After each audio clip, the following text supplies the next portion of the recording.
David?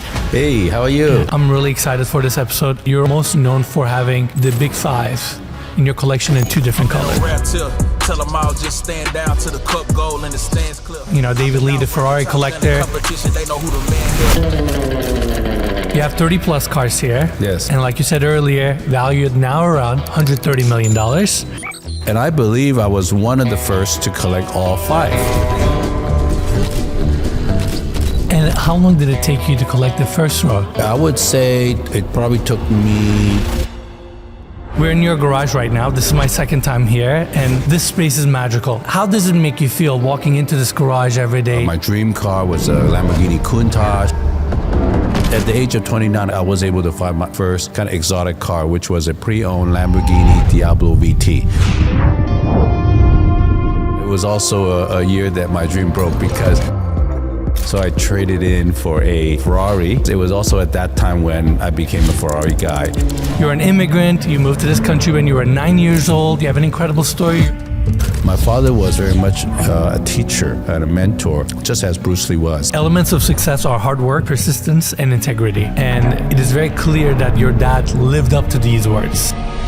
When everything is on the line, when the idea of losing is too hard to bear, you'll end up finding a way to make it work. To me, in my mind, there was no option to fail, and I was going to do whatever it took to succeed. If you were to go back to the 20-year-old version of yourself, what would you advise? David? Hey, how are you? I'm doing well. How are you? It's good to see you again. Good to see you here as well. Thank you for having us. We're in your beautiful, lovely garage. Your background, your story, what you're known for. You know, David Lee, the Ferrari collector. We got so much to cover. I'm going to do my best to condense it. But at the same time, I want you to speak your truth, tell everybody your story. You're an immigrant. You moved to this country when you were 9 years old. You have an incredible story. Your dad, the business that you're running now. So I want to actually give a quick bio on you. So you were born and raised in Hong Kong, 1969, correct? Yes. Amazing. You moved to US when you were 9 years old. So you've been an immigrant over 30 years. You're the chairman and CEO of Hing Wa Lee Group, which owns the store that is right above us, amongst many other. So you have this amazing luxury retail empire. But the reason that most people know you for is your Ferrari collection. I would say that you're probably the most known Ferrari collector in the world. Over 30 cars that are valued around $100 million. Now, after this weekend, maybe 130 million now. Just to give everybody a clarity, we were at Nuare Car Week. Yes. And so many cars got sold, prices are going up, and most of the cars you have here are extremely rare, so the price has been really going up. So I can understand that now the value is around $130 million, which is amazing. But beyond that, you're an investor, mentor, philanthropist, and even estate commissioner, which is quite incredible. So once again, thank you so much for having us here. Well, of course, it's my pleasure. And I do want to say to the audience, this is actually my first podcast. I don't normally do this. And you've seen my video, but with you, I'm doing it and I'm happy to do it. Well, I'm honored. And beyond that, honestly, this was one of the reasons why I wanted to start a podcast in the first place, because there are so many incredible entrepreneurs, investors, founders like yourself who are maybe not in front of the camera or necessarily sharing their thoughts and their perspectives, but these individuals are doing incredible things. And I feel like it is my obligation that maybe I share my platform with individuals like yourself who are incredible success stories. And hopefully people can be inspired by you, hear your story, your humble beginnings, and what you have accomplished, honestly, over the last, 50 years of your life and where you are today. Before we get started, and I would like to really dive into your past, your childhood. We're in your garage right now. This is my second time here, and this space is magical. Seeing all these cars that people all around the world dream about, all behind us. This is a really special place. How does it make you feel walking into this garage every day, seeing what you have accomplished and this incredible collection that you have? It's for me extra special because, lot of times now that I see in car shows and everything, a lot of people are born, I guess you can say car guys, car girls. What does that mean? That means they have a special kind of connection to cars, ever since a young age. And for me, I remember, just one story that when I was young and I was in third grade, when the teacher says, go to the school library and just pick any book you want, because whatever book you're interested, you're going to read. A lot of my friends would pick dinosaur books or whatever. I went to the Italian sport car book. I don't know why. I just just gravitate to that. I looked at it. I remember looking at it and with all the Alfa Romeos and the Maseratis and all that. And I couldn't keep the book because I had to return it. So I was a good drawer. So I remembered how to draw the cars, and I would freehand draw myself so I can have it. Anyways, that's all to say that I really like cars since I was very young.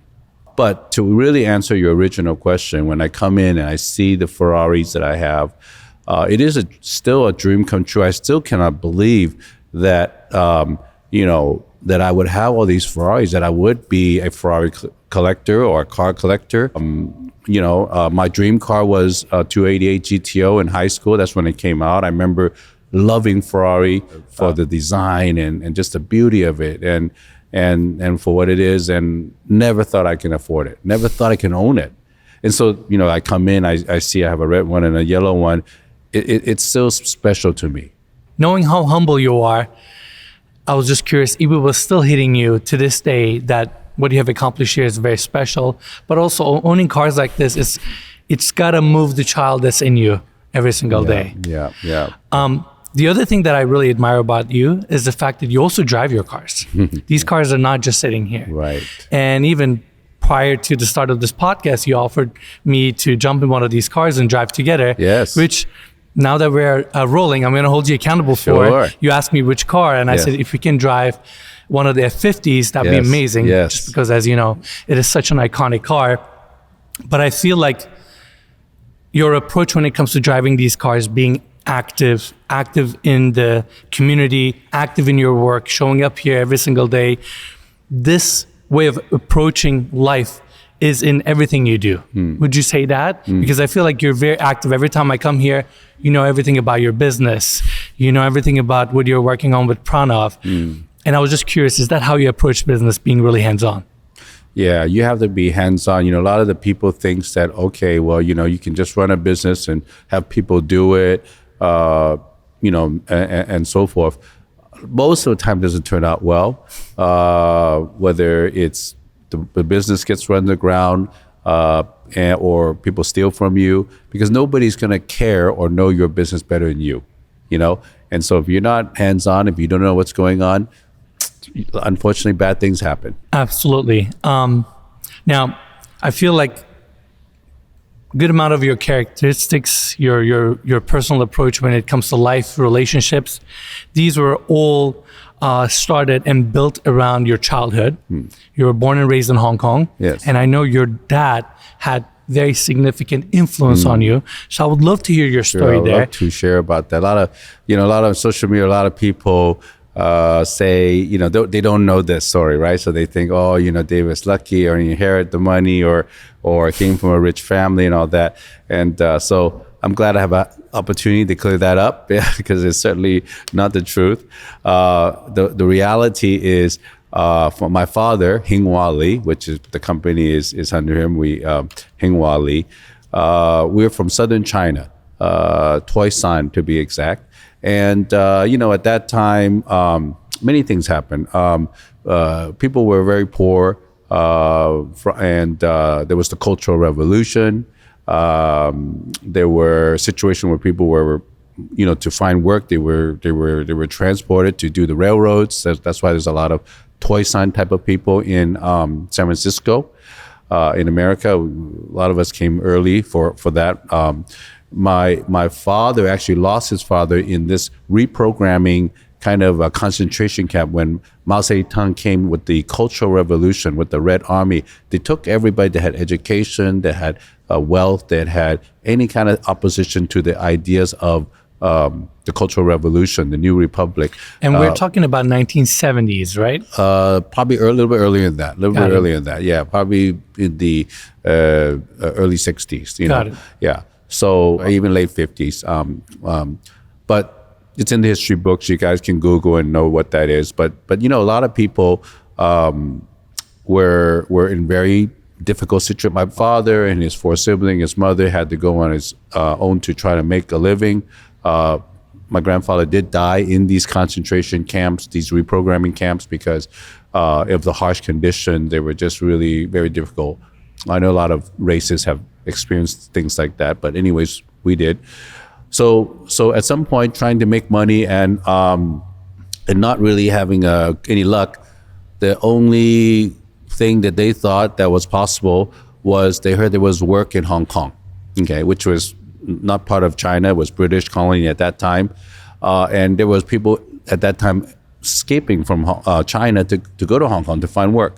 There was many different ways, depends on where you live. But from where my father was in Toi San, if we found a way that if we were a stowaway of a supply ship going from China to Macau, people would pay bribes, sneak in there, be in the hole, and as the supply ship kind of went to on the way to Macau and the closest point to Hong Kong, they would then jump off to the ocean, the Indian Ocean, swim to Hong Kong, swim ashore, and that. Now, my father told me the story, which was incredible, because let's say whether there was 30 people or 20 people to try to make this track, maybe less than half the people would make it. Why?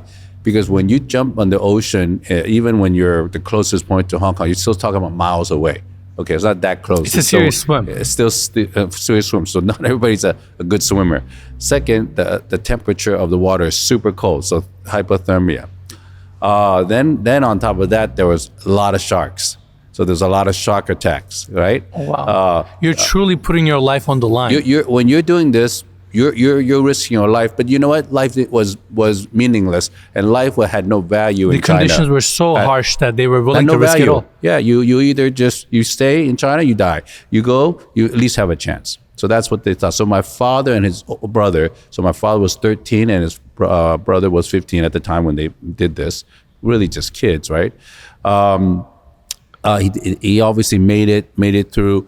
A lot of people said even if they made it close to Hong Kong, if the Coast Guards caught him, they would pick him up, bring him back to China, and then China would just beat him to death, also. So you got to make it through all that and make because it into... Because there's no turning back either. There's no turning back. I mean, you try to escape China, you're going to get punished for that, right? And so anyways, and they want to make example. They don't want people to escape, so they're very harsh. Anyways, my father went to Hong Kong, and at that time with no education, and the way to find a job is to be apprentice. You learn a trade, right? So my uncle went to a suit making master to learn how to make suits. Amazing. My father went to a gemstone carver master to learn how to do gemstone carving. And so he did that. He actually spent 3 years learning that. Not only that, the money he made in that, which was not a lot, because the master figured, I'm training you, you're getting free training and how to do this gem. I'm not going to pay you a lot, but paid a little bit. He sent all the money back to China for his mom and his 3 siblings to live off of. So that was a very good modeling of what you're supposed to do for your family. But anyways, he did that. 3 years after that, he, as we many Chinese are, entrepreneur, wanted to come out and start our own business. So in 1965, he started his own factory, carving factory, Shanwu Jade Workshop. And in 1965 really was the beginning of kind of our family business history. So that's why today we're 60 years in business. Incredible. So your dad moves to Hong Kong, gets into the trade, starts his own business, and Hong Kong in those years, 60s, 70s, starts going up. So I'm assuming he was capitalizing on that as well. Yes, he was. Hong Kong is a special place because it's a British colony. It wasn't China. And a lot of people that was a gateway to doing business with the Chinese, was through Hong Kong.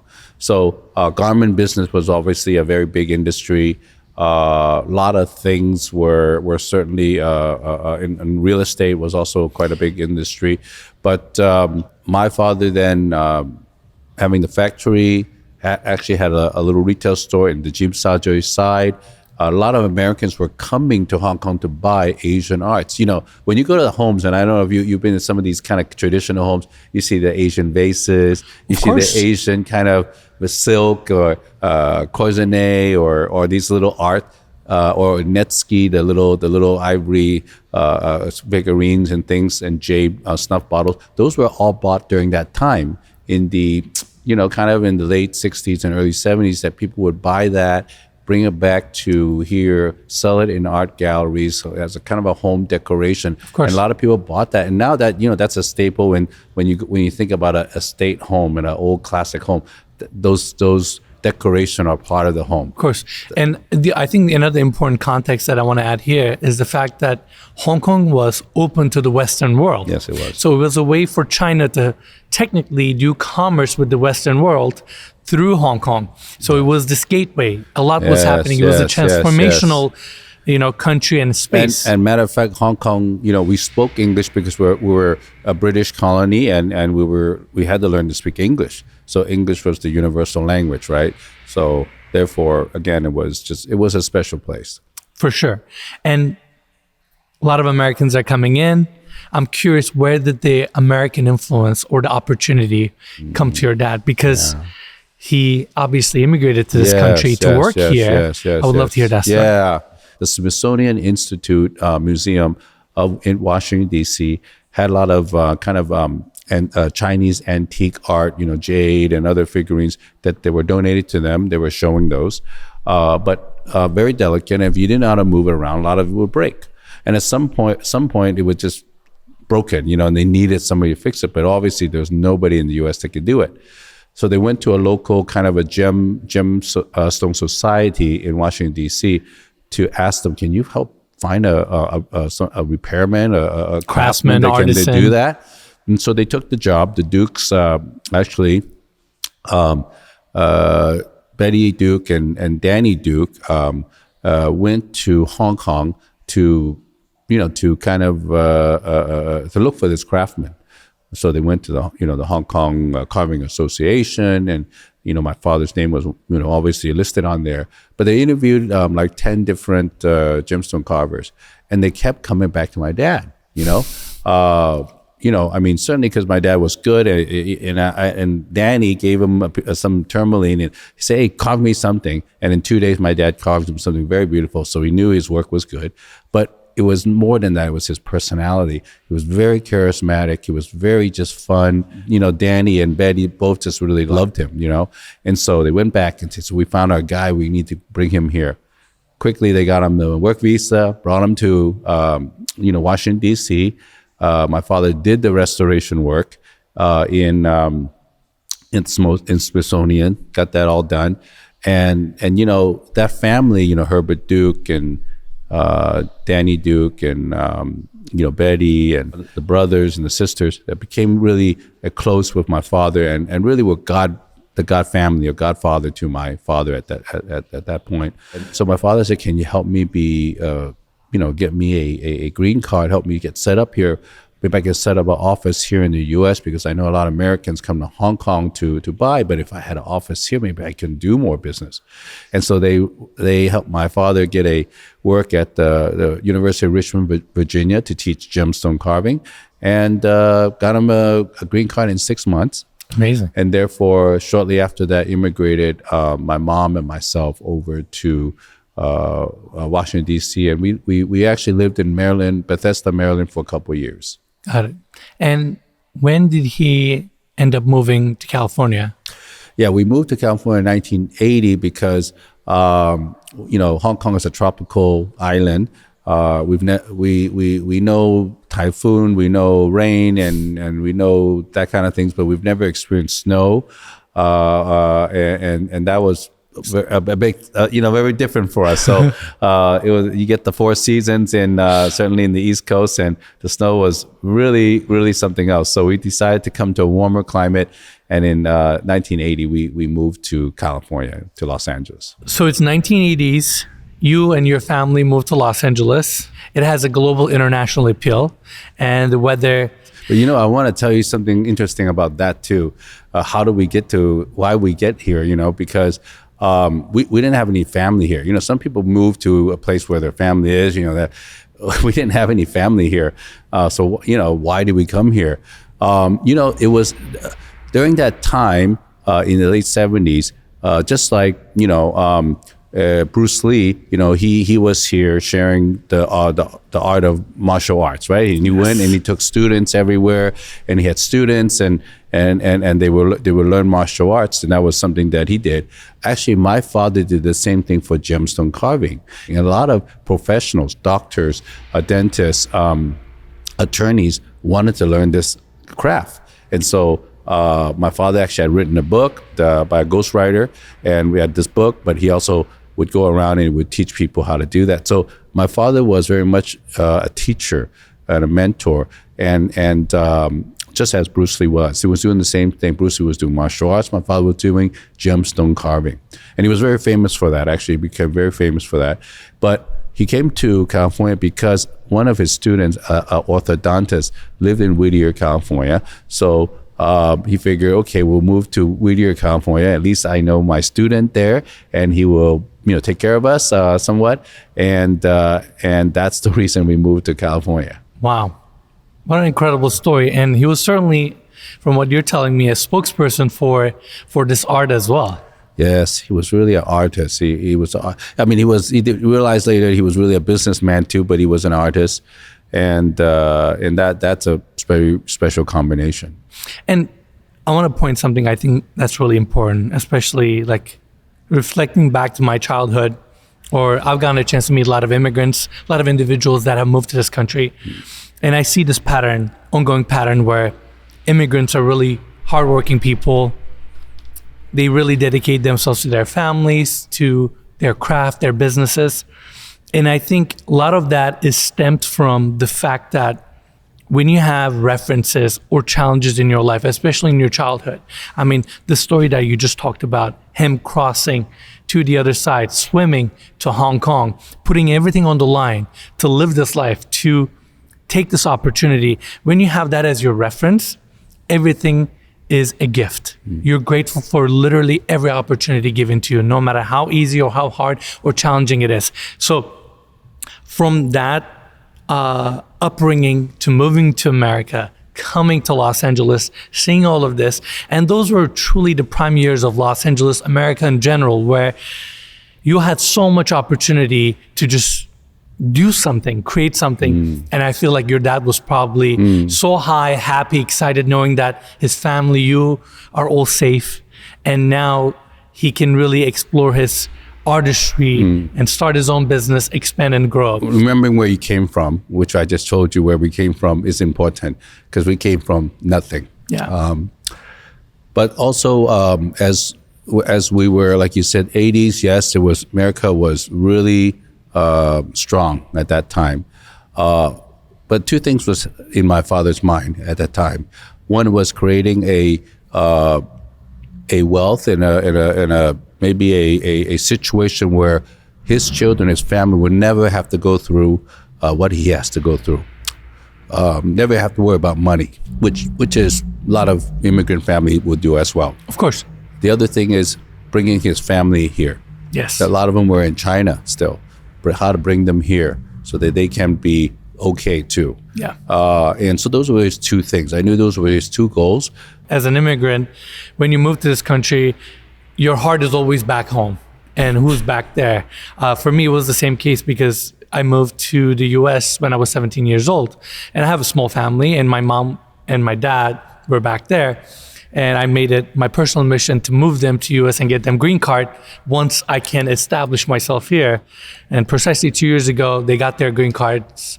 I moved them here. So they're with me now in Los Angeles. Yeah. So I can relate to that part. Yes. And I know how good that feels. That almost gives you the stability, the comfort that you need to go, okay, now I can pursue my next goal, my next dream, knowing that they're safe. So your dad is running this, I'm going to call it small shop, you know. He's a wholesaler. He's providing jewelry, handcrafted pieces to all these brands. And then that's when you start walking into the frame and wanting to pursue and expand your dad's business. Well, I'll tell you a little story about that too. You know, it wasn't all roses either, because when I was growing up, although we were never concerned about having food on the table or clothes to wear. Again, we were a middle-class family. It certainly wasn't luxury or anything like that. But I did not see my father during the weekends. You know, I was going to school during, like every kid, going on the weekend, you want to see your dad, right?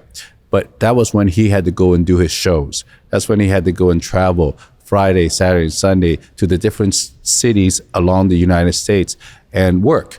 That was his work. I didn't see him then because, and so I actually didn't want to go to do what he was doing because I didn't want to do that to my kids. And although I understood he did it for the family, but it just it didn't seem to be a good thing. Now, I did, you know, I went to college. I graduated from USC entrepreneur program, undergrad. I joined the business in 1990. And I said, well, you know, that was a bad recession at that time. If you remember, that was I think prior to the subprime, this would be the worst. You know, the worst. A lot of people lost a lot of money. A lot of people made big fortunes and lost it. But nobody was hiring, and so obviously I was like, well, maybe then I'll just work with my dad because nobody's hiring. So I did what my dad was doing, and I actually knew it really well because I kind of helped always when I was young anyways, when the shows were in Santa Monica or Pasadena or whatever, I would go and help, put on my little suit, you know, be a salesman, learn from my dad's worker, and I knew jewelry since a young age. But anyways, I was doing that for a year, and when you have a bad recession, the jewelers are not going to buy anything for inventory. If they buy, they weren't going to pay. It was a whole very difficult situation. So I came back to my dad and I said, you know, after a year, and that year I remember we were losing money, and I said, Dad, you know, this is not the way to go. The recession is bad. We can't keep doing this.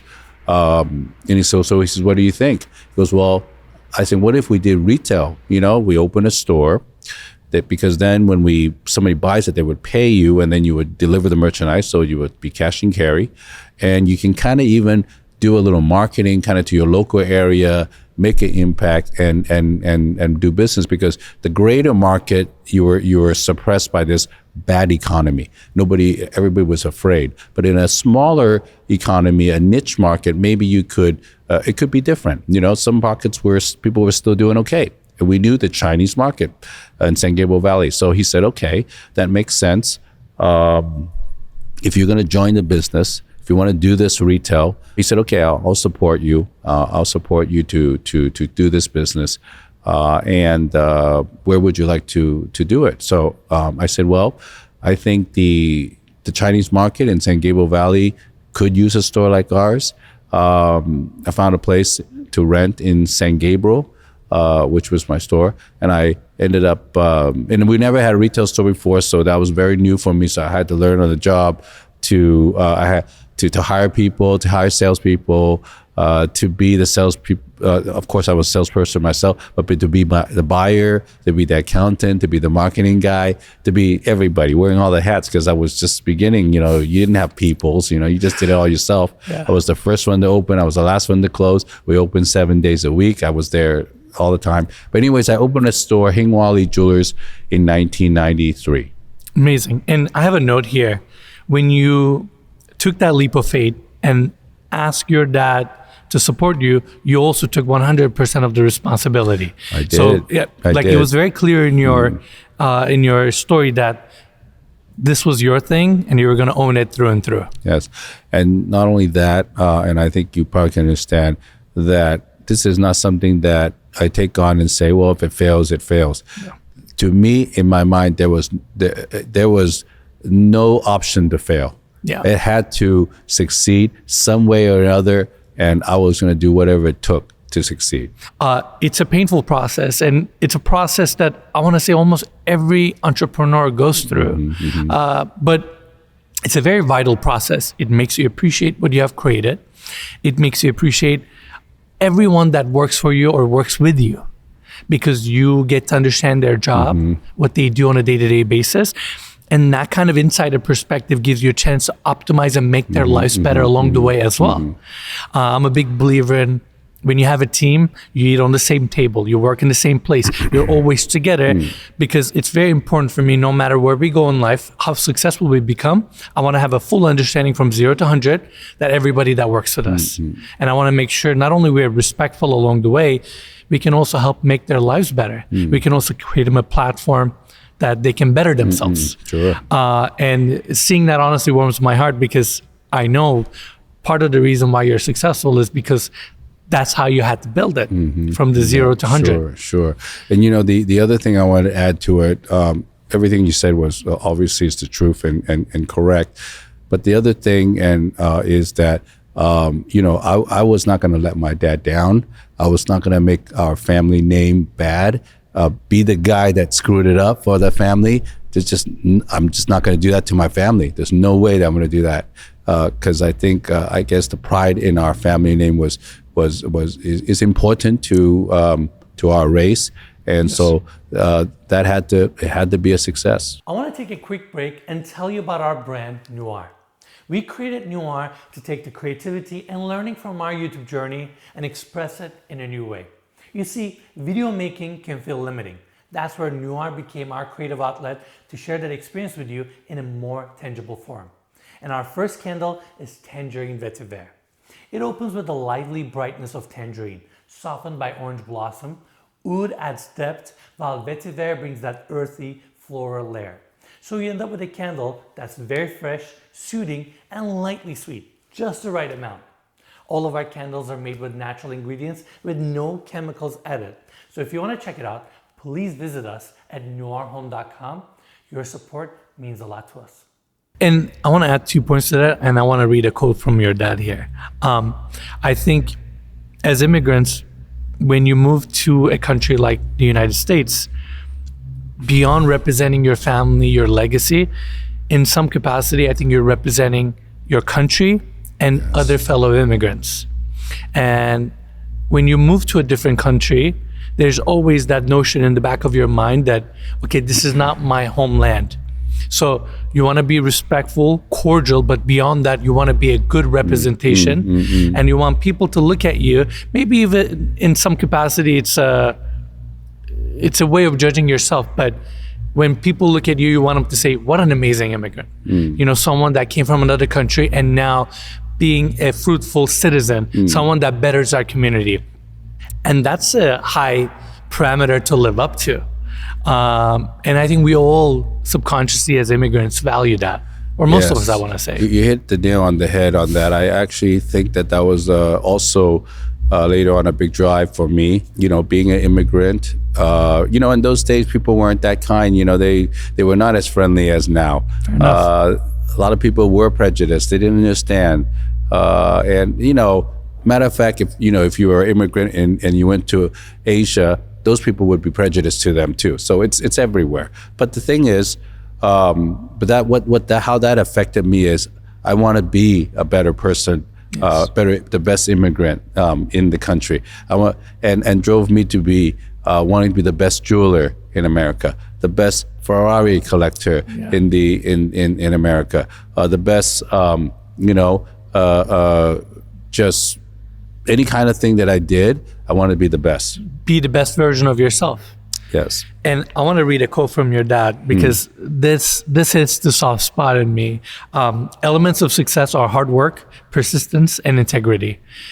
And it is very clear that your dad lived up to these words very much. And when you grow up in this kind of environment, when you see your parent, your dad work so hard, it shapes who you are in a very significant fashion.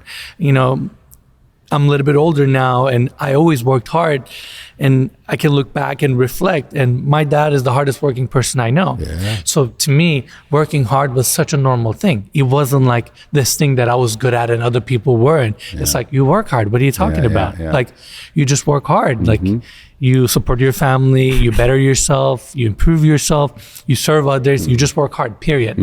But I'm grateful now, on the hindsight, looking back, and I could have been part of a family that maybe didn't value working hard, or in this case, persistent integrity. And I mean, just so far what you have told us, and looking up to your dad's, like his whole life, he lived up to every single one of these words. There's one quote I want to share with you that my father told me, which speaks to what your point is. And I remember one time he told me, he goes, David, in life it's not fair. You're not everybody's born the same. Some people are born super smart, right? You see these tech guys, super smart. They're born super smart. Some people are born, I don't know, wealthy or whatever. But basically, the idea is you're not everybody's born the same to be smartest guy in the room or whatever. You can't control that, okay? Only God can control that. But what you can control is how hard you work. And to make up for not being the smartest guy in the room, the most talented guy in the room, but you can be the hardest guy working in the room. That is within your control. And that working hard will bring you up to par or bring you to even better than the guys that are smart or more talented than you are. Yes. Well said. So you take over your dad's business, you're expanding it. Now you're in retail, which I'm sure was an incredible journey, learning not only how to run a store, but build a store, constantly hire people, market, because now you have a mini enterprise that you have to run from 0 to 100, whether it's running it internally or marketing it, expanding it, growing it, having the vision to carry it forward and lead people along the way. How long was that journey? When did you exactly take over the business? I got in 1990. I was doing what my dad's business model was for a year or two. Decided it wasn't good. Convinced my dad to change the business model, and he agreed. And really, we opened the store, my first retail store, in October 1993. So I remember exactly when a little over 30 years ago. Yeah, a little over 30 years ago.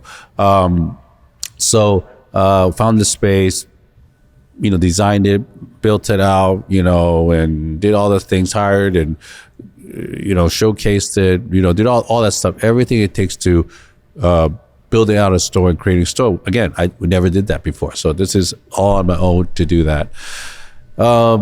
Like I said, I was working 7 days a week, a day in and day out. You learn quick, on the job training. You make mistake, you learn from it, and you do that. I know that, and I was just doing jewelry in the beginning because that's what we knew. Somebody was telling me, hey, to be a good retail store, you should have watches and jewelry. So, maybe you should carry some watches. So I said, okay. So I remember going out and trying to get the authorized dealership for some watches. And I remember in the very beginning, I had the kind of the old Hublot, the old ownership of Hublot and Dior and Van Cleef, Swiss Army, Breitling, but these were they're not the same brands that they were today. They were definitely run differently and had different ownership, but they're just watches that we had and we sold. Really where the big turning point for us was in 1995 when I was able to get the Rolex authorized dealership.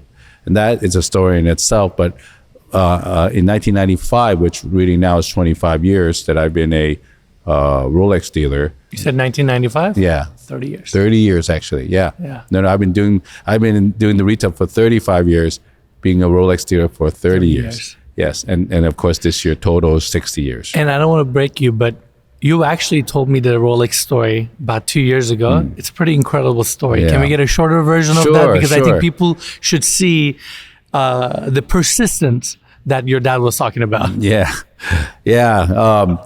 So obviously everybody knew that at the time, if you had a Rolex dealership, you would have a lot of traffic, you would have some business, and you would least not go out of business. If you had the Rolex It's a big dealership. prestige to be a Rolex dealer. And certainly if you had the dealership, the best guy in that New York market was the Rolex dealer. That would be what it was.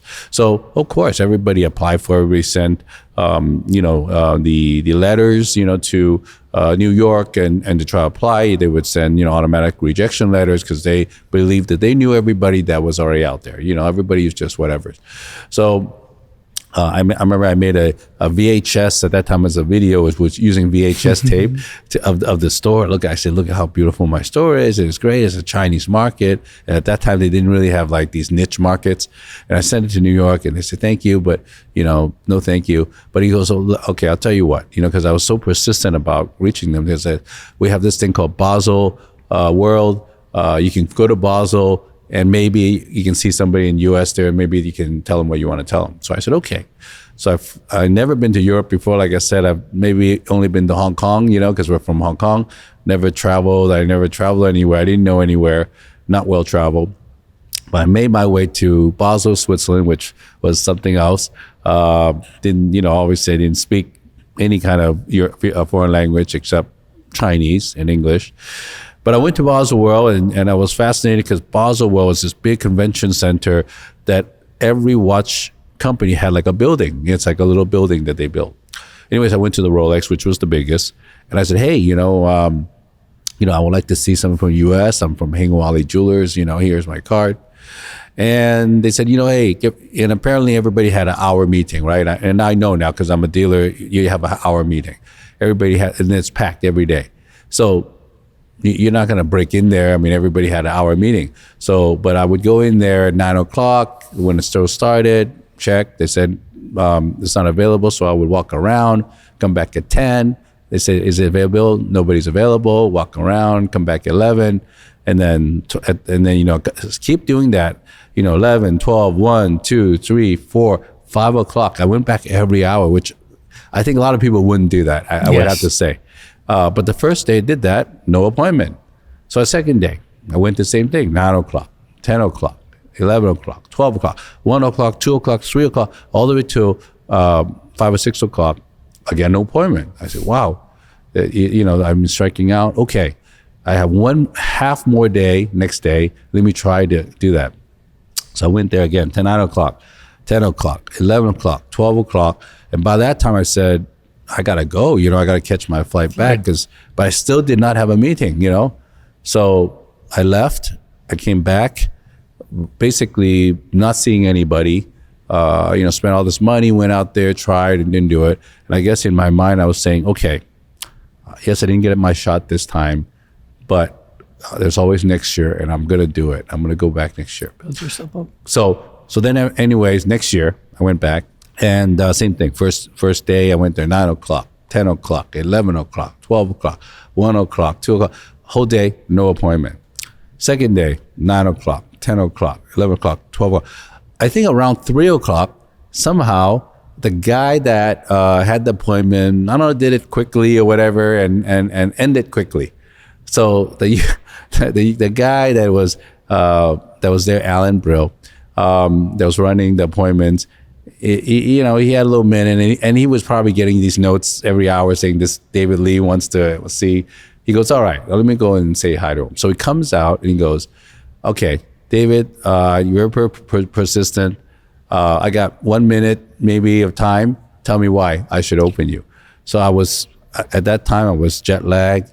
I was so, adrenaline was on high. I was so scared. This was finally my moment. And what am I going to say to convince him to give me the line? So I said everything I said. And, apparently it was everything I written also. It wasn't anything new I said over there. So the guy said, thank you for coming to Basel, Switzerland. And thank you for your time. If something changes, we'll let you know. Shook my hand and that's it. So then I said, okay. And I left. So like on the way back, I think, well, I had my shot. I said what I did the best. I said whatever I could say. I met the guy there, and if they don't do anything, there's always next year. Maybe I can make another pitch next year. Anyway, 6 months later, it was a special time too. It was a time when again, remember the bad economy, right? Yeah. And Rolex in the prior was in these chain stores, 1,000 stores and stuff like that. And they were doing that business. But because of that, these chain stores had a bad thing. They would file Chapter 11 because business wasn't good, and Rolex would lose 30 million here, 20 million here, and they didn't like that. So they say, you know what, we're going to distribute, we're going to close these chain stores, we're going to open up independent stores where we have the strength on them. Like they have a bigger control over. We have a bigger control on them, right? And I didn't know that, but that's what they were doing. And so anyways, 6 months later, Doug Miney calls me on the phone, or Ron Mangarelli calls and say, hey, you know, we're around your area in San Gabriel, can we come by and see you? I said, sure, come by and see me. And so he came by and see me, came to my store, we talked, and the guy, you know, we had a lot of chit chat, and then in the middle he says, hey David, how would you like to be a Rolex authorized dealer? And I fell out my chair, you know, something. I picked myself up. I said, of course I would want to be.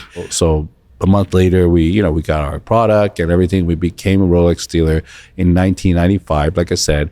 And of course, I realized I was actually the second one to be reopened as an independent, guy. They started opening various guys in the country, but I was the second in line.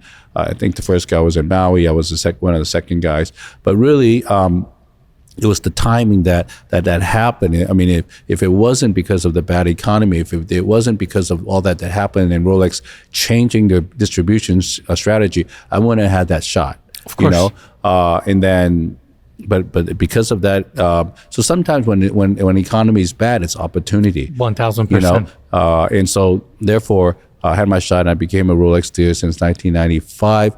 That changed everything because other brands wanted to be in a store that was a Rolex dealer. So then I started getting the other good brands that started coming in, the Cartiers and the Tiffany's and the Bulgaris and all these other great brands, Audemars Piguet and all this. And my store started to have more brands. Business was better. I started opening more stores. I was started to be the market leader in the Chinese community in Los Angeles, and so what happened then. And everything grew from there. Everything grew from there. Well, you know, and the crazy thing nowadays is, you know, the old model used to be how many you can sell. Can you do a certain volume? Yes. Can you guarantee a certain amount of sales? Now it's no longer that, you know. I mean, in certainly in the decades recent, they want you to sell it the right way. They want you to sell it to the right customer. They want you to sell it with the right customer service. It's not about how many you can sell, but how right you can sell. So if you don't do it that way, you don't keep your staff trained, you don't do it that way, you don't present that way, you can sell a lot, and you don't do it the right way, they'll stop doing business with you. So so that's kind of a very important thing that we need to change with it. Of course, and like you said, times are changing, brands are changing, and what was valuable yesterday is no longer valuable today. Mm-hmm. And I think these brands are now valuing longer lasting relationships with their clients. Sure. So for them being put up on a pedestal and having a really good experience where the watch, the meaning, the whole experience is more elevated, tends to give a better return over a long period of time. I also think the other thing that we are special in, which kind of plays into, again, as you remember, when I started to do retail business, I was fully then running the retail business, right? Well, then what would my father do, right? Well, the good partnership, you know, he was of course, my father, my mentor, and my business partner.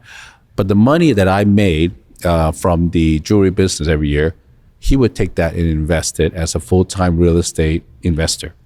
And there was an advantage to that because, you know, a lot of time people, they want to be a part-time investor, but how are you going to compete to the guy that full-time is doing that? You know what I mean? I mean, how are you going to spend? You don't have the time, but now he has the time. He can go to Hong Kong. He can spend time with the people there, with the politicians, with everything in the areas or wherever he is at, and he can understand the deals. He makes the deals, and he can then invest. He can spend 6 months, a year, or whatever time he need, and to make the right decision there. And he did. He had invested a lot in Hong Kong, and in here in the U.S. Full time as a developer, as a real estate investor. So that we were a good team working together Amazing. in tandem in that situation, which also was a very special situation for us. And and even granted, all our stores and office are our own building, we probably in St. Gabriel have one of the biggest stores in North America. I think here we're going to remodel our Walnut Plaza, and I think we are going to after done having the biggest watch and jewelry store in North America after that as well. Last year we were voted by Watch Pro as the best watch retailer in America. So I think and that's voted by the industry, voted by the customers, and it's not because. So again, that's not because of sales volume. It's not only sales volume, but by service, by the quality of the stores, because we invest in our own building, we invest in the property. It's by the service, how we do it, how we represent the brands and doing it right. That's all changing with the times and the demand of what our vendors want. Well, congratulations on that. Thank you. I want to ask you a question. When times get very difficult and challenging, how do you find the motivation to stay persistent or be able to push through it? What is the thing that motivates you or feel like gives you strength? In my younger days, again, I had in my mind that it's from my family. I cannot lose. I'm not going to let down my dad, and I'm not going to let down my family. So that was a motivating factor for me. And just the pride of our family and our company. I think that was really what drove me.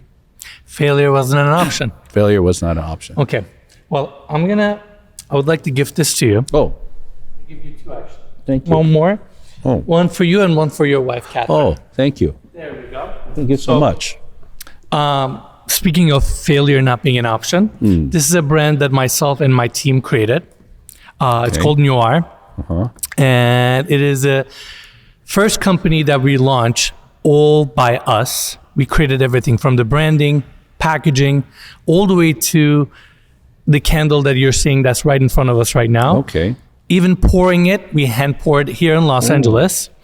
And it was an interesting journey. And I want to particularly ask you some questions because normally on our podcast, I never mention this brand till the very end. And I, gift these candles to our guests. But I wanted to particularly bring it up right now because you're an immigrant. And again, I've been talking about it. You have an incredible story. And for me, I take extreme pride in everything I do, especially when it comes to things that have influence on others. I would like to think that I'm a role model, not to the viewers, but to my family, to the people around me. And I want to make sure I do everything right. But as you know, we live in Los Angeles and the world right now is extremely competitive, cutthroat, and staying on top of your game, doing everything right, being, or having humility as your North Star. All these things are very difficult things to pull together. And, conducting the business, doing the right thing can be very challenging. When you start a business and when you want to be competitive, how do you retain some of these qualities? What are some of the things that you do to make sure that David Lee's personalities and personal values can be injected while the business is still very competitive? Right. Well, so a lot of times, I'm on the board of USC Business School. A lot of times when the 10 years that I've guest spoken in there, a lot of students would ask me, what is the secret to success? What drives you to that can help me to have success, right? And so I tell them this. Well, first of all, there's 3 rules that you can control and that you need to keep to. One is to work hard. Second is to work hard with perseverance. And third is integrity. Now, that sounds familiar, right?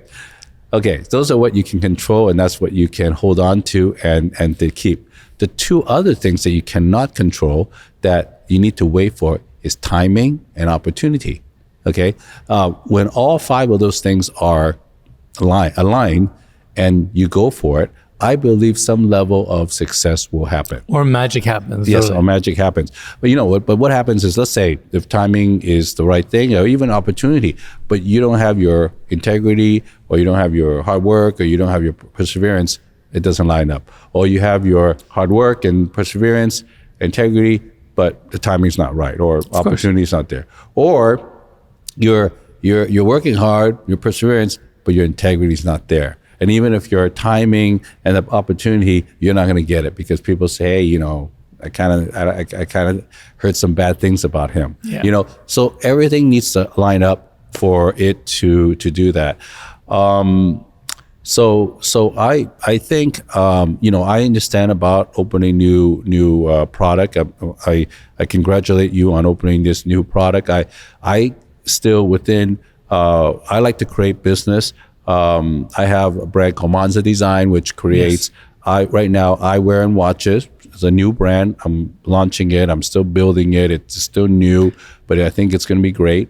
I have a wine glass company called Fermata wine glasses, very special wine glasses that makes an incredible sound and lasts for 40 seconds. So that is a product also I'm launching, and it's in the very beginning stage, and it's coming into market.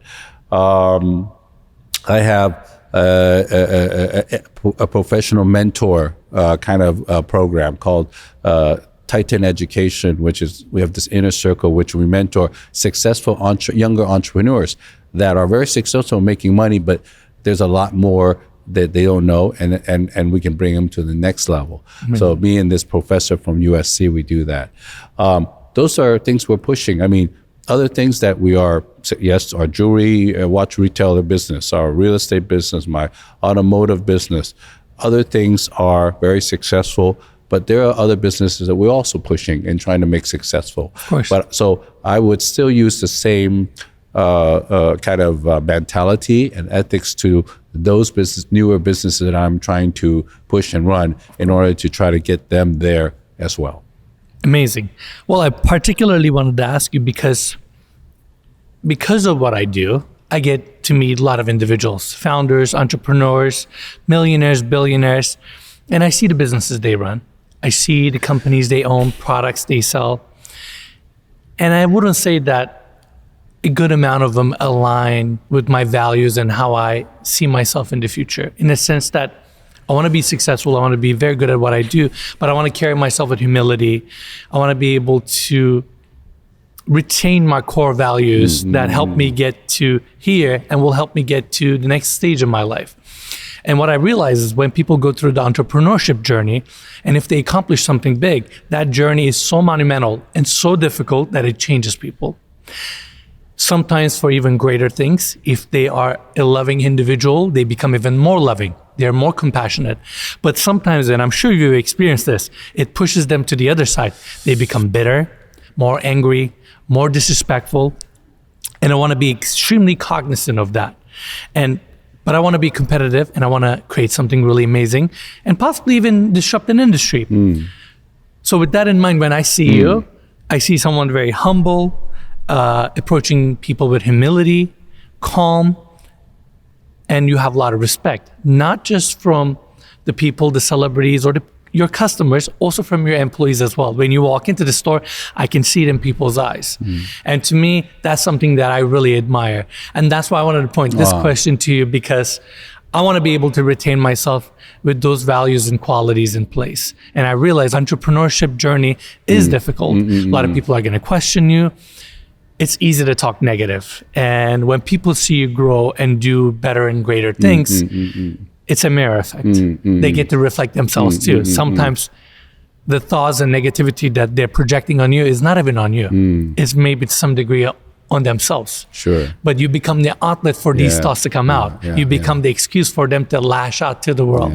So I don't take any negativity or anything that comes my way badly, because I know what I'm doing. I know my intentionality. I know where my heart is. And I know the level of care and passion I put into the things I create, the videos I make, or the content that I'm trying to put out, especially in this world where negativity is so praised. Judging people is so well received, you know, versus I want to be on the positive side of things.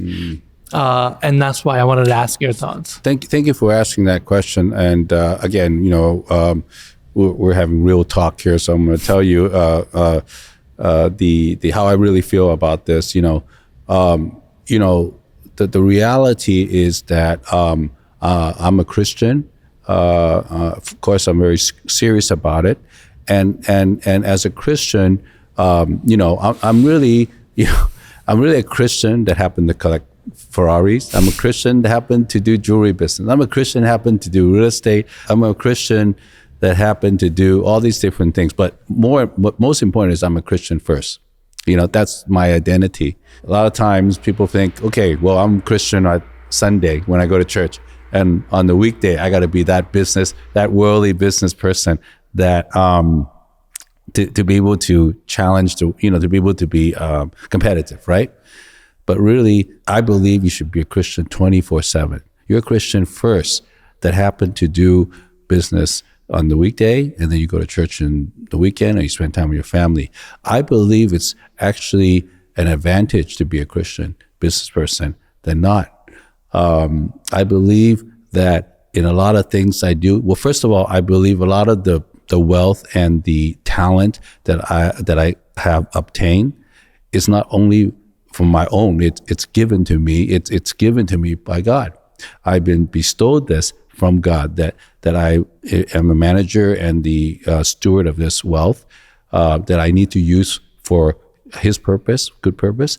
I am, the talents and the wisdom and the things I have is from Him too, And as I've gotten older, and it's hard to understand this when you're younger, but as I've gotten older, I see so much truth in that. You don't know the future. You don't know what's about to happen. If you don't seek that from God, how you know what is the right thing to do? You're just betting. You're just betting. But if you are a Christian, you do get to seek, and He does give you the answer. And when He gives you the answer, you could move the right direction. And that's why I feel like, whereas you're a Christian business person, you actually have advantages. People think, oh, you have to follow all these rules and you got to do all these things the right way. You're going to have a disadvantage. I don't think so. God protects those, and God's blessed me so much. And when you would think that, I follow the rules, so why should I should lose? But no, I in the world's side, people think I win. I'm right there with you. And I know it's such a contrary thing to say in this day and age, but I think doing the right things, having your morals and having your checkpoints in place, and making sure that you're moral and ethical with everything you do is extremely important. And no matter what happens and how the world changes, those qualities will always be the most important. So to some degree, it gives me a disadvantage in my business moves or how fast and quickly I can move with things. But I'm a big believer in doing things right. And I fully agree with everything you said. Yeah. You said it perfectly. And I can certainly see when it comes to your decision making, I'm assuming you're leaning a lot more to your gut and your internal instincts than numbers. Would that be correct? Well, yes. And like I said, God, that which gives me that guidance, because sometimes my own human wisdom, my own know-how, or what the industry tells me, or what the experts say, may say a different thing. So that's why I really need to discern where God wants me to be. And at the end of the day, it's not all about making money. Making money is not like the right decision. Matter of fact, I give a lot of money away right now. I want to spend it to help people, to help those that cannot help themselves. Gives me a lot more satisfaction and joy. It's not to buy another Ferrari. It's not to add another couple zeros to my bank account, or even to just be more famous. That's not what I'm about. To me, really, the goal is and I'm not perfect. I'm not the best guy. Don't anybody think I am like a saint. I'm not. I try to be better, and I try to be more like Jesus. But Jesus would want me to be love others as you would love yourself. Well said. Now let's talk about your amazing Ferrari collection. Okay. And maybe a little bit about cars, but mostly Ferrari. All right. You have 30 plus cars here. Yes. And like you said earlier, valued now around $130 million. It's an incredible collection. And you're also most known for having the big five in your collection in two different colors. Yes. To people out there who may not know, what are the big five cars? And you have them in yellow and red, and we'd love to hear the story there. So, the big five is in Ferrari, they do have a family called the supercar family. The supercar family it means that at any decade, they have their regular production cars, which are fast, even their limited edition cars, but there's a ultimate performance road car that they would make. Of course, in 1985 was their first one. Again, that was my high school dream car, the 288 GTO. That was their first supercar. And then around 1990 to 92, around that period, they made the F40. Okay, that was the second supercar, kind of representing the 40-year anniversary. They started then it's like the 40-year anniversary of Ferrari. Then the F50 is the third supercar, where they put the F1 V12 engine in the mid-engine there and using carbon fiber. It's really representing the 50-year anniversary. The Enzo was the 60-year anniversary. The LaFerrari was the 70-year. And therefore, the newest one, the sixth one, is called F80, representing the 80 years of Ferrari. So, I think in my collection, or my real collecting, the Enzo was my first really collectible car. Certainly was the first over $1 million car that I had bought. The big purchase. The big purchase that I bought, I don't know, maybe 15, 18 years ago, I forgot. But so I wanted to collect the rest of it just because I like to do things in a theme. And certainly red was easier because they were more in red.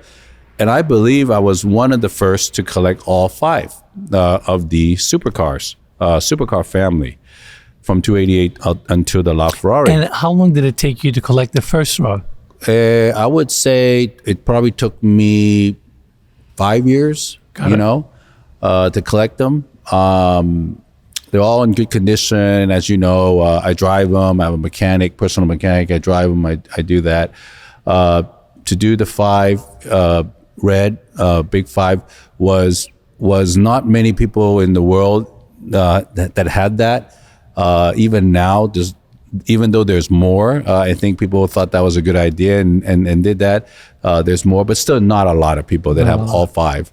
Especially now, it will be even more difficult. These cars have gone up in value so much. They're collectible, they're rare. Yeah, sure. And it's a statement to have all five in one color, yet alone having it in two colors. Yes. And I didn't buy them like really a deal. I mean, at the time, I bought a market price because I wasn't a strong enough customer to buy it brand new. When you get it off of brand new, it's so-called the lowest, the entry price, the lowest. I bought everything at the time market price. Yeah. But, they went up, right? And they went up this weekend even still. So after I collected the so-called big five in red, I was thinking, what should I do next? My strategy, what should I do? And I like classic cars. I have classic Ferraris. I have new Ferraris. I have the so-called supercar Ferraris. I have some non-Ferrari cars that I respect and drive too. But I thought, well, maybe what would happen if I try to collect another big five in another color? Now, I could have gone a way where a lot of people would do it, just different colors, like a Skittle, like a different color of the big five. Yeah. But I thought, you know what? Yellow, if I did it in yellow, that would really be something. And yellow, they made a little more than, they made certainly a lot less than red, but a little bit more, where it's achievable. So a LaFerrari in yellow, a Enzo in yellow, an F50 in yellow, which of course went for a big number this past weekend. But they never made a F40 in yellow and a 288 in yellow. They were red.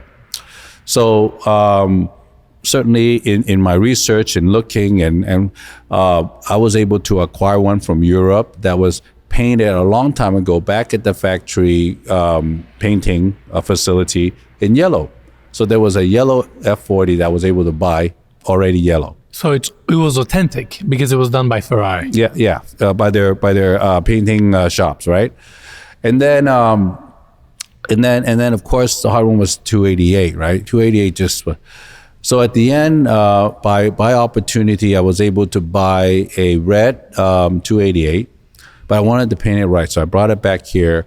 I wanted to paint it, of course, the true color, yellow Modena, which is because that's the all my yellow supercar was that color, not triple yellow, not these other different shades, but that color.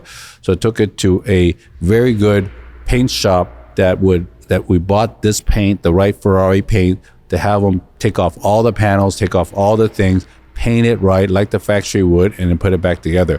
So I think I have probably one of the best painted true to color Jello Modena 288 GTO around. As I know, there's probably only 3 right now. And you've also authenticated that through a Ferrari, I believe, right?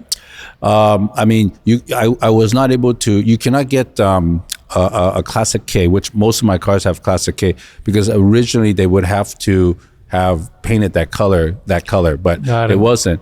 So I did. It was Classic K before, actually, when it was red. But it didn't matter. I mean, I knew what I have, and it was more important for me to achieve what I was trying to achieve. I can pretty much say I'm the only one that have all Jello Modena Big 5, and certainly the only person to have 2 sets, and in red and in yellow that I know of. Got it.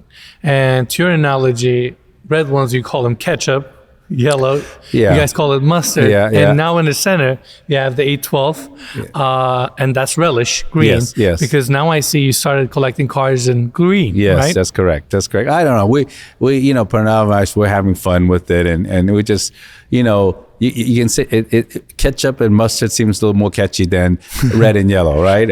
And certainly green with the relish, and actually what I don't have here in my other garage, I have a blue collection. I call that Slurpee, because when I was young and I went to 7-Eleven, I would buy the Slurpee and it was blue color, So I don't know. I just have fun with it. Yeah, and there's a 296 behind you. Yeah, that's right. That's right. And I'm sure you get this question a lot, but I have to ask, out of all the cars here, including the Big 5s, which car is your favorite? Yep. And obviously that's probably the most asked question to me. And I would have to say, I really, in every car that I buy, I truly love it, especially the ones I keep. Some I do sell back to the factory, to the dealer, but every one I do love it, because and you have to, because you're spending millions on it. It's not like little money, right? You have to really love it. So before you make a decision, so I do love every one, and there's a characteristic to it, just like your children. There's different character, they have different character traits, and you love it differently. But I guess there's 2 cars, 3 cars really, that I do have a little bit more of a sentimental value. Of course, it's my red and yellow 288 GTO. Like I said, it's a high school, my dream car. It's when I fell in love with Ferrari. That's a car that I never thought I would be able to achieve and own. And now that I own it, I feel like I achieve a dream. I achieve a dream. So that gives me a little bit more of a sentimental value. The other one is my modified Dino. Right, my Monza design Dino, It was a project that I took on, that because everybody loved the Pininfarina's design on the Dino, and we all know that Dino was Enzo Ferrari's son, Alfred Dino. They call it Dino. It was Dino, and they made it as something that was a little more higher production. Maybe they go against Porsche or what have you. It was lower power. It wasn't V12, so they didn't call it Ferrari. It was Dino because it was V6. But a lot of people love the design. It was made by Ferrari, but they say, how come it didn't match the way it looked. It wasn't fast enough. So, like they complained about it, but nobody did anything about it. So I took this project, and it was really turned out to be an 18-month project, and I dumped over $1 million of investment to see what Ferrari could have made. What could have done that would have made everybody happy. And of course, what Ferrari would have made at the factory, they would only use Ferrari parts, only use the OEM parts, only use things that they normally would do to put it together. And maybe, let's say, in a period of 5 years, 7 years, if they made a Dino 2.0, a 246 next version, what could they have done? Yeah. And I found what they, a kind of an engineering house in the UK that were very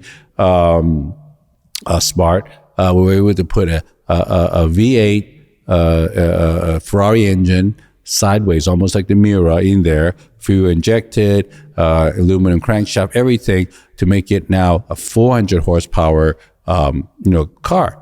Of course, when you have a fast car, you need to have stopping power. So we use Brembo brakes. If you have a stopping power and brakes, you want to take it to the mountains, you got to have good suspension. So we use Koni suspension. Yeah, once you start, there's no stopping. It's like a remodel, right? Yeah. And, like a home remodel. You can't just do the kitchen. You go through the whole house. So basically, we went through the whole car. And now I would say this modified Dino that I have, that Jay Leno said was one of the best resto mod that he's driven, because it's on his show. I would say that people felt like this is what Ferrari should have made.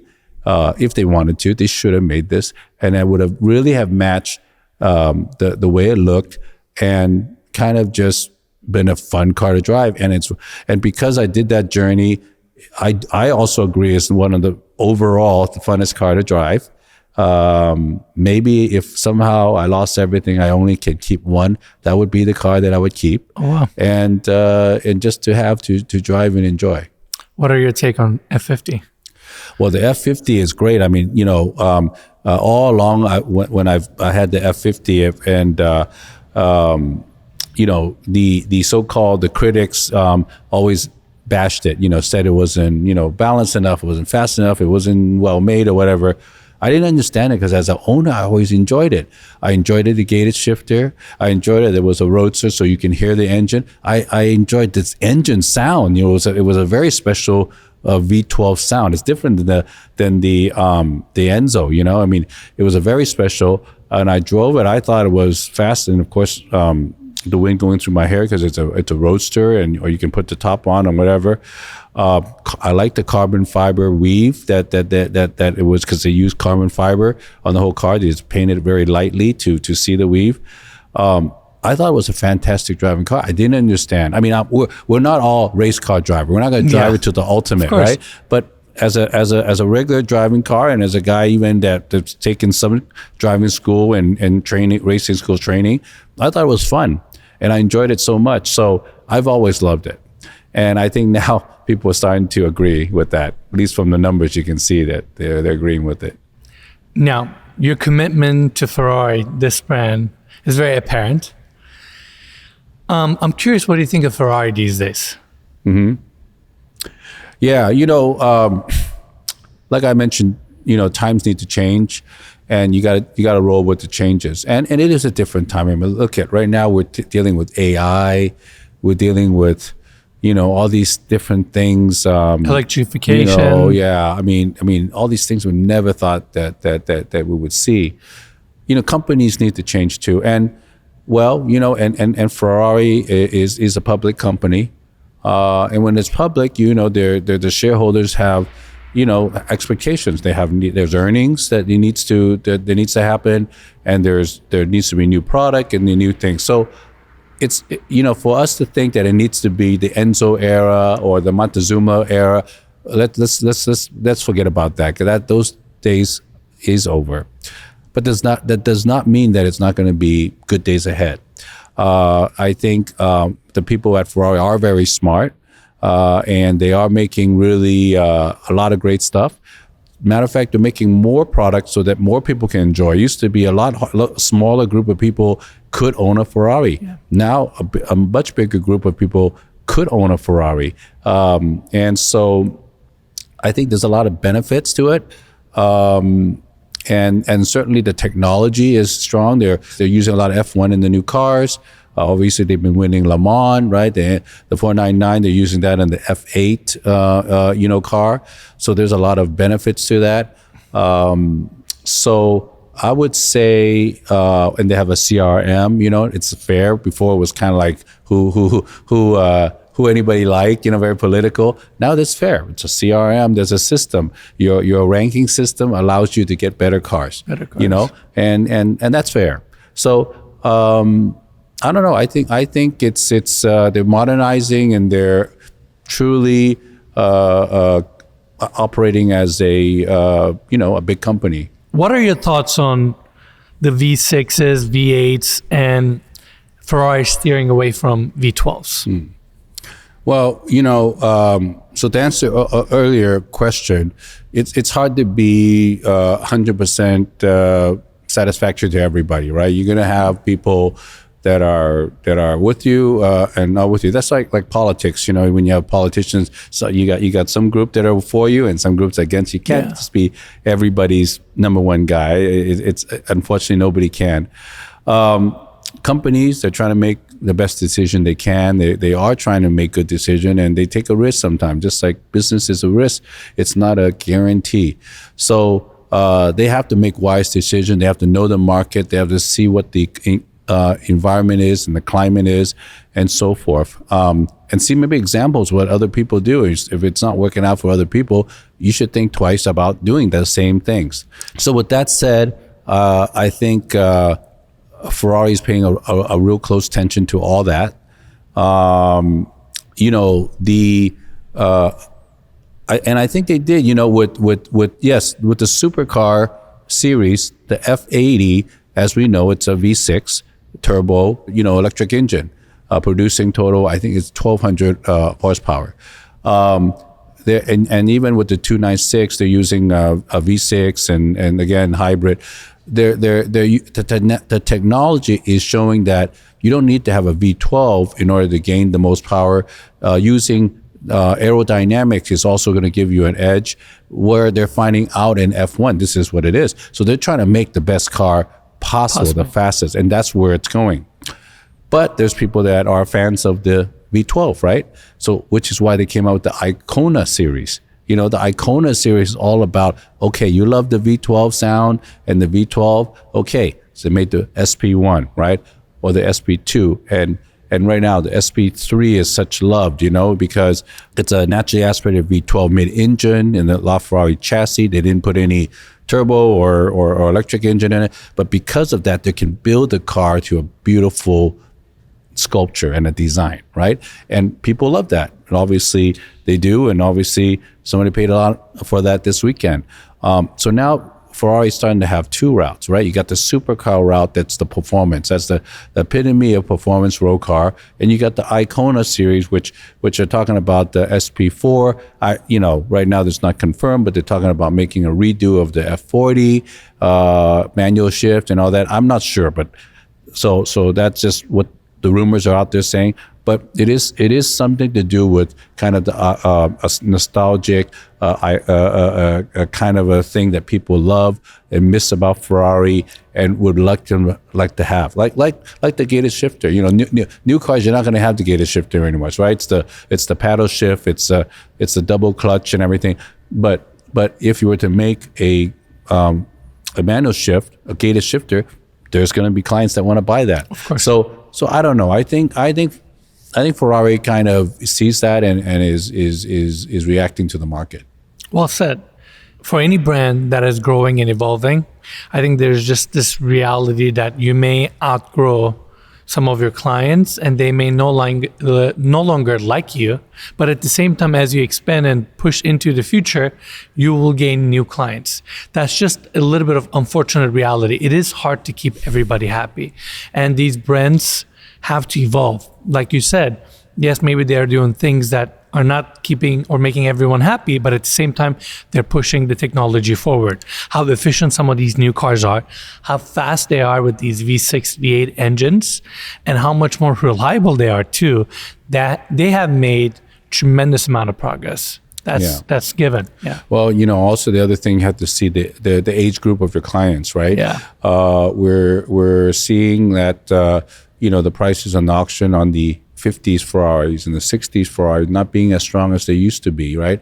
Because in the past, we knew that the baby boomers were the ones supporting that class, and certainly the pre-war and they said the post-war, that baby boomer group was supporting that. And for Ferrari, the 50s and the 60s, which, I love the 60s and I have 60s cars, 60s and 70s, but, those prices have not been so strong in the last recent couple of years. The supercars have been very strong because maybe that buyer group right now is strong and it's buying and it's the one saying, that's what I wanted when I was a kid and I'm investing in that. So sometimes you have these cycles and you gotta, and again, you gotta look at your client base, where they're growing and so forth. All said. My last Ferrari question. What are your thoughts on Pininfarina's departure? Oh, well, with Ferrari wanting to just control everything, and I've seen their facility, their tailor-made, their one-off facility, and everything in-house, not wanting to depend on, outside situations, maybe feel like they could do better. They can hire really talented designers. They can hire. Our center produces so many great designers that they can hire and do that. Maybe they don't need to depend on an outside contractor. But watch companies are the same thing. They want to do everything in house. They want to own the movement, do everything in-house, not buy from another company that may have some leverage on them. And maybe that was Ferrari's positioning on that too. So Pininfarina is a great design company. They make great cars. They've made some beautiful cars for Ferraris all this year. But I can kind of see that companies wanting to have full control and not having any kind of leverage disadvantage by anybody as they grow bigger. Got it. What are some of the new Ferraris you're getting or you're ordering? So I know that in the Rolex collection, right, as it's growing, the 12-cylinder Spider.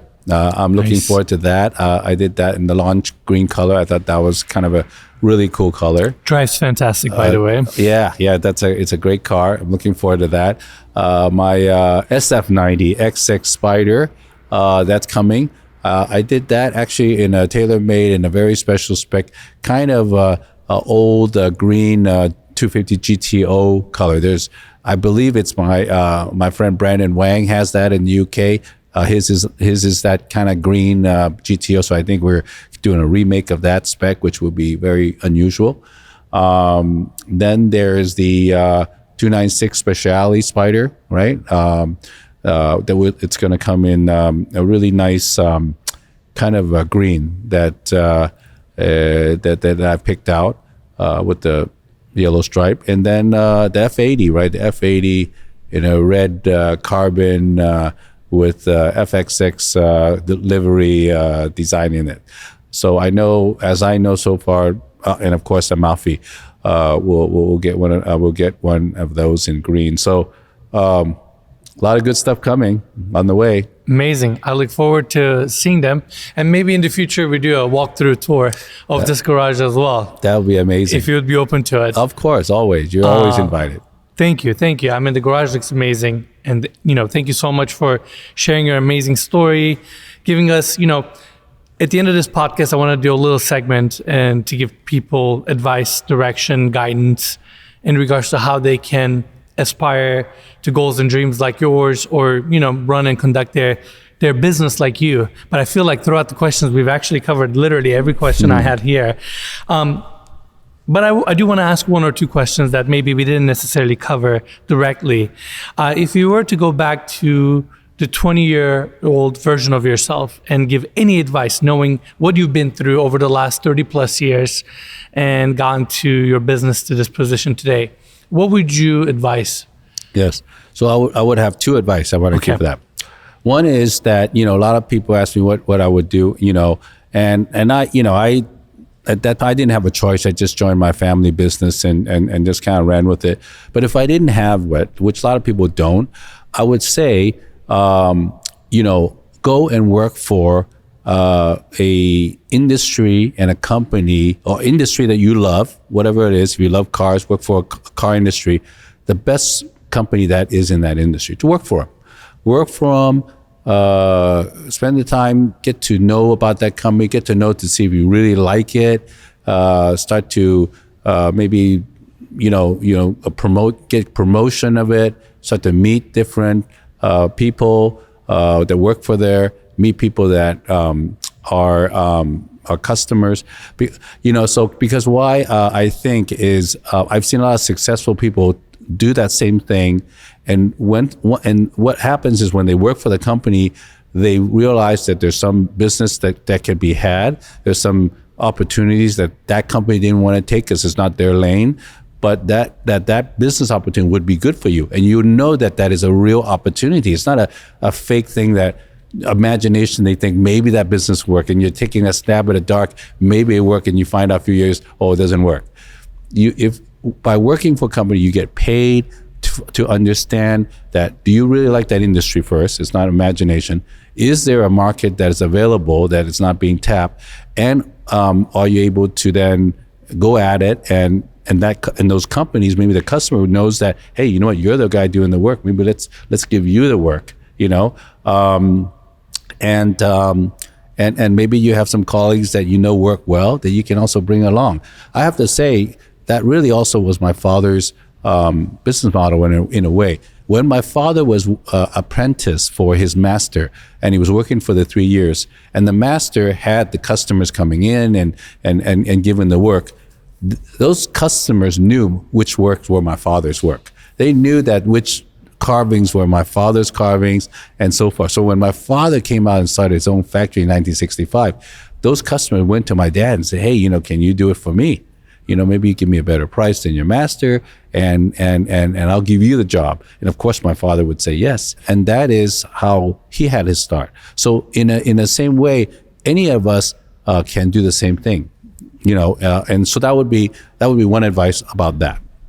The other advice is, and it's not maybe everybody can find, but having a good mentor, finding a good mentor that can really speak truth, speak experience in your life, and guide you, because having a good mentor can really help you to make a lot less mistakes and to do more things right. Now, because of that, I know I've been asked to be a mentor for a long time, and I also have a little bit of a passion to be a mentor, which is why I became the board of USC Marshall School and guest spoke for in those business classes for over 10 years, that I created the Titan Education Inner Circle, which I try to help. I couldn't help everybody, but at least I want to help kind of successful entrepreneurs to better themselves, to get to the next level, to know what they don't know,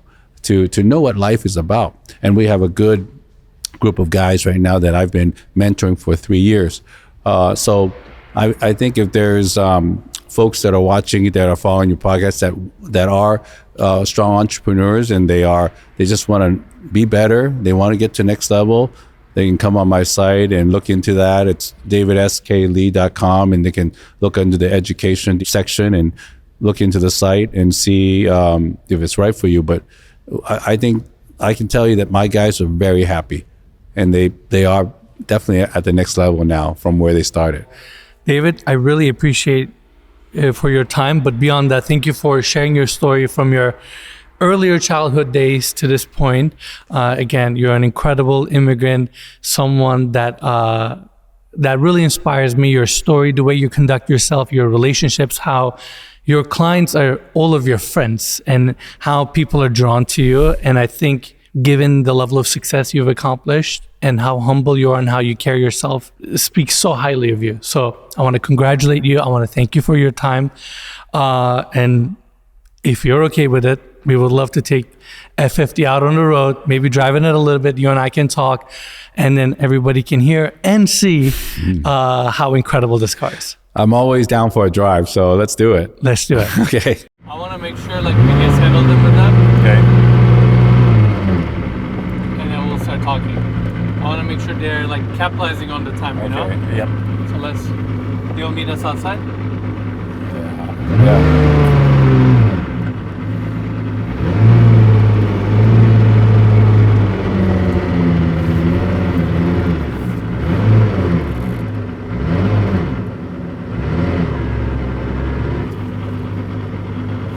Wow, it's pretty iconic. Yeah, iconic, huh? Yeah. Yeah. And it's amazing to see. How old is this car? 1995. So over 30 years, and look how good the carbon fiber is holding. Well, that's the thing. When you look at condition, you do look at those things. I mean, some of it's being yellow, right? Then it's lower condition. Yeah, this always happened. That's not a big deal. Yeah. It's different condition. Is a button sticky? Is the everything. So this is actually a very good quality one. Yeah. Yeah, that's why this is comparable to the one in. What's about F50 out of all the Ferraris that you love? Well, first of all, I love the gated shifter.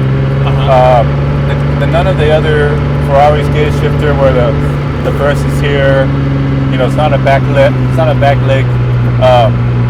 First, it's just a gated shifter where the first, second, third, fourth, fifth, sixth, and reverse here. So that's pretty cool. It's an all carbon fiber car. All carbon fiber, and they painted it where you can see it. So of course, that's why you look at some of the qualities. If it's been repainted, then it's not the same value if it's been repainted over. Of course. But of course, the most fantastic what they did on this one, when they first took a stab at it, is they couldn't get more power out of the V8 twin turbo from the F40. So the next thing they had to do was put a V12 in there, and they put a V12 from a Ferrari F1 car in there. If you hear the sound, it's so different than a lot of the V12s. I mean, it's not like a roaring V12. You can just I mean, you can hear it's different. Watch. A little bit sharper almost. Yeah, it's like a.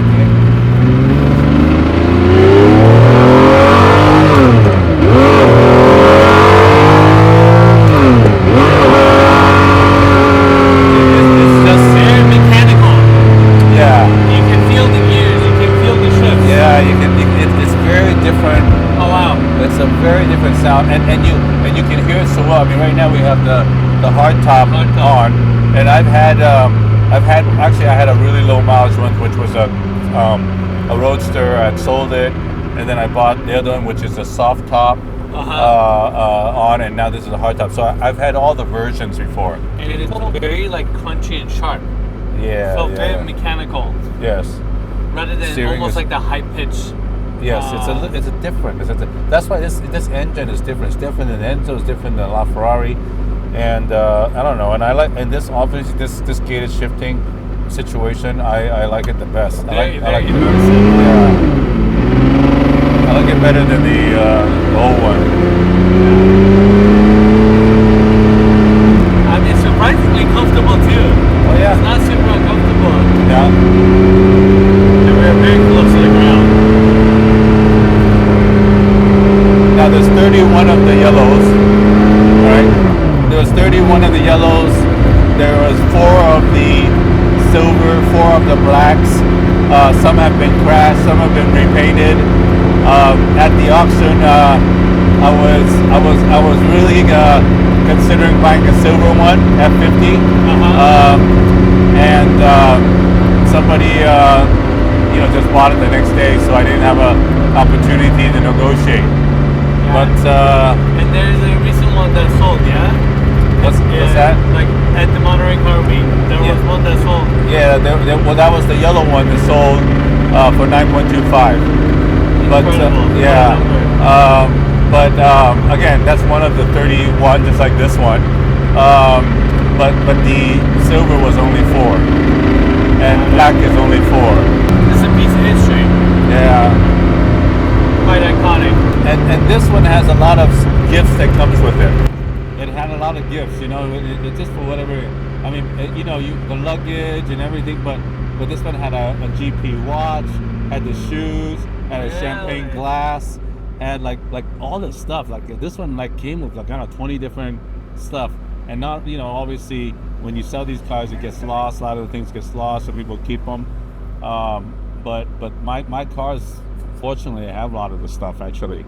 Nice. No, I mean, just the seating position, the way it feels, even the way it just idles, you can feel that. Yeah. But as a driver, just have a little fun, drive around town, or drive around some little bit fast. It's fun. It's good enough fun for me, I feel. Yeah. And you have a full-time mechanic taking care of these cars. Yeah. I kind of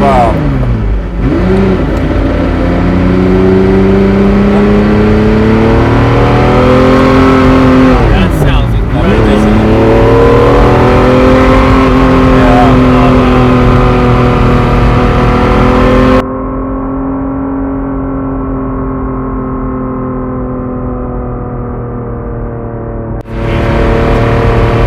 really hard to have a conversation with these cars.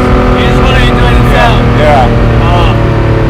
It really, for me, among my 30 some odd cars, and I purposely keep it that way because I want to be able to drive it once a month. That's my thing, right? Yeah. I want to be able to drive it once a month. So if I have 30 something cars, I can do that. Sometimes more, sometimes less. It's an ongoing thing. It's an ongoing thing. It's a evolving thing and stuff. But it depends on the mood and where I'm going and what atmosphere. Am I driving along the beach? Am I driving on a track? Am I driving on a rally? Am I driving on a classic car kind of drive with people? Am I going to a car show? And am I just going for dinner somewhere? And depending on what atmosphere I would drive the right car for that atmosphere. And so it really depends. But I have to say, I really like the classic cars. I really like it. I like that, the new cars, it's like you don't got to think about it. It's automatic. Yeah. It's just automatic. You don't think you have to worry it's going to overheat. You don't got to worry that, this or that. But on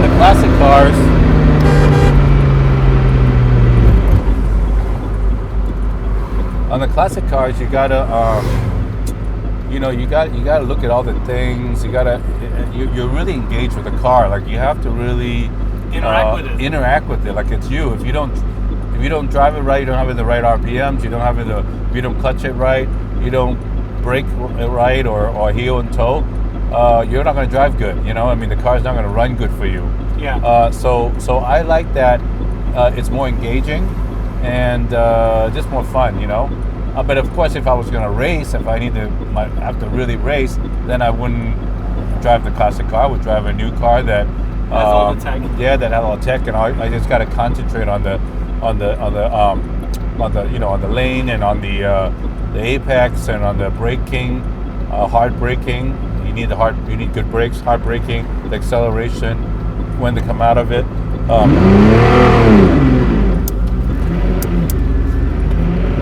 Looking at the next turn, all the stuff that you have to. No, it's you have to pay more attention. You have to interact with it. You have to engage with it. Yeah, for sure. I've been in many of the new Ferraris. But the mechanical aspect of this, how raw it is. Yeah. It's minimalist. It's pure. Yeah. It's the engine. It's the carbon fiber tub, the chassis, and that's it. That's all you got. Yep. It's so much more fun. Gear shifter. That's it. Yeah.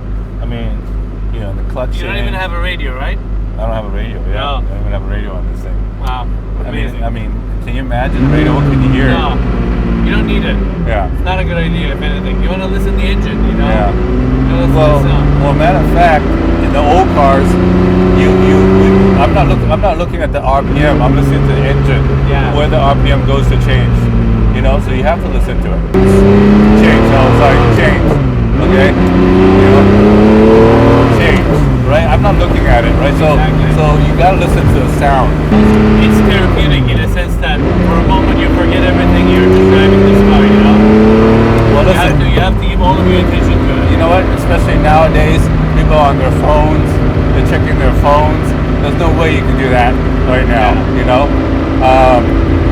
And you shouldn't do that, right? That's you shouldn't do that. But you know, that's what I'm saying. The new cars are so easy. People are checking their phones because they don't got to worry about anything else, you know. And they still crash. But I mean, you know, it's just not with these cars. There's so much stuff to look at, and of course with the classic cars, you got to look at the gauge because you could overheat. You could be your alternator could suddenly break on you, and you're not charging. You know, you know, and that's not good. That's amazing, David. Thank you so much. The sound is so good. Yeah, it's all good. I mean, everyone has its own sound. It's all good. Yeah. It's very much a driver's car. Like, Yeah, you'll lock onto the road.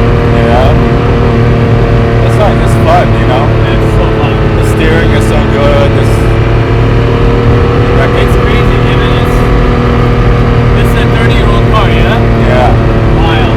95 is when I was a Rolex dealer. This is for 95. Yeah. You know, so it's been 30 years. David, any final thoughts? Man, thank you for coming out so I can take this F50 out and enjoy it. Well, I With appreciate you. I Yeah. appreciate the opportunity. Thank you for giving time out of your day to us, answering all of our questions, your story. Again, it's very inspiring. And I hope people watch this video. There are a lot of kids, foreign students, people all around the world chasing their dreams, their goals. And I feel like stories like this can be very beneficial to those who really struggle or work hard for their dreams. Sure. And I want them to know that it's possible. I want them to know that you can work hard. And I genuinely believe that hard work beats talent. You know, if you put in the work, you care, you mean well, things will work out for you. Right. You will get lucky. Hard work is the best ingredient to get lucky, in my opinion. Yeah, you do such a service for most people. You know, a lot of people out there are just, you know, they're saying they're trying to help. They're trying to say these little kind of helpful mentor things, but I don't know how much real good Good stuff is out content there. and good stuff. You know, they're just kind of saying stuff that really doesn't. You can't get to the meat of it. It's just very superficial. I So. agree. Well said. And to me, it's all about giving people access, giving them access to information, and letting them know, look, if I can do it, you can do it too. Right. That's the bottom line. And with that, once again, thank you very much for the podcast. Thank you. Thank you guys for watching. Make sure to like, subscribe. We'll have all of David's links in the description as well. You have a YouTube channel, your Instagram, your website. All of that will be in the description of this video. Wonderful. See you guys on the next one. Bye. Bye.